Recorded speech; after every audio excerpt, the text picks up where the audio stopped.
গতকালকে একটি হৃদয় বিদারক এবং অমানবিক একটি ঘটনা আমরা যেটা অবলোকন হয়ে করেছি যে মিরপুর এক পল্লবীতে একটি বাসা থেকে ৭৫ বছর বয়সী একজন নারীর মরদেহ উদ্ধার করা হয়েছে। এই নারী তিনি একজন মা, তিনি ৩-৪ সন্তানের জননী।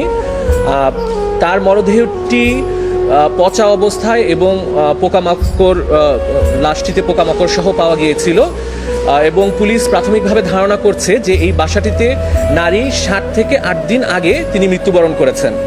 এবং যেটি আমি বললাম যে তার ৪ সন্তান রয়েছে, ৪ সন্তানই সমাজে প্রতিষ্ঠিত। আমরা যেটি দেখেছি এর মধ্যে একজন হচ্ছেন উনি সরকারের উচ্চপদস্থ কর্মকর্তা হিসেবে রয়েছেন, একজন বাংলাদেশ প্রকৌশল বিশ্ববিদ্যালয়ের অধ্যাপক হিসেবে রয়েছেন, একজন প্রবাসী রয়েছেন এবং তিনি যে ফ্ল্যাটে থাকতেন সেই ফ্ল্যাটের পাশের রুমেই থাকতেন ওনার স্কুল শিক্ষিকা নিজের কন্যা। এই পরিস্থিতিতে এই অমানবিক ঘটনায় আমরা এবং এই প্রেক্ষাপটে আমরা একটি রিট পিটিশন দায়ের করেছি। এই রিট পিটিশনটিতে আমরা আদালতের কাছে, মহামান্য হাইকোর্টের কাছে যে প্রেয়ারগুলো করেছি, 4টি প্রেয়ার করেছি মূলত।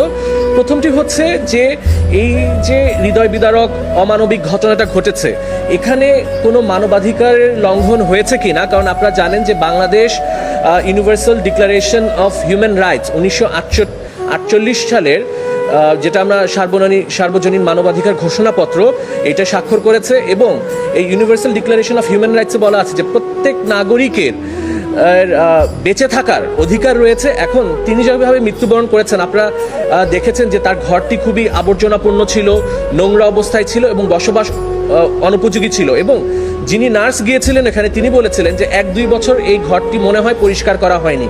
এই পরিস্থিতিতে, এই অমানবিক পরিস্থিতিতে মানবাধিকারের কোনো চরম লঙ্ঘন হয়েছে কিনা এটি নির্ণয় করার জন্য আমরা তদন্ত চেয়েছি। জাতীয় মানবাধিকার কমিশন আপনারা জানেন রয়েছে আমাদের বাংলাদেশে, জাতীয় মানবাধিকার কমিশন এই বিষয়টিকে তদন্ত করে তারা নির্ণয় করবে যে এখানে এই বৃদ্ধা নূরজাহান বেগম ওনার মৃত্যুতে কোনো মানবাধিকারের লঙ্ঘন হয়েছে কিনা।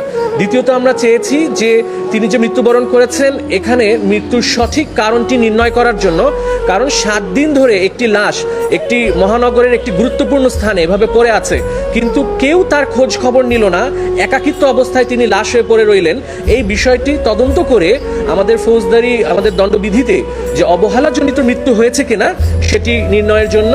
এবং তৃতীয় যে বিষয়টি আমরা কোর্টের কাছে চাচ্ছি সেটা হচ্ছে আপনারা জানেন যে প্রত্যেক উন্নত দেশে কেয়ার গিভার, যারা বয়স্ক রয়েছেন কেয়ার গিভার, তাদের পরিচর্যাকারী বা নার্স প্রদান করা হয় রাষ্ট্র থেকে। এটি রাষ্ট্র বা সরকারের দায়িত্ব যে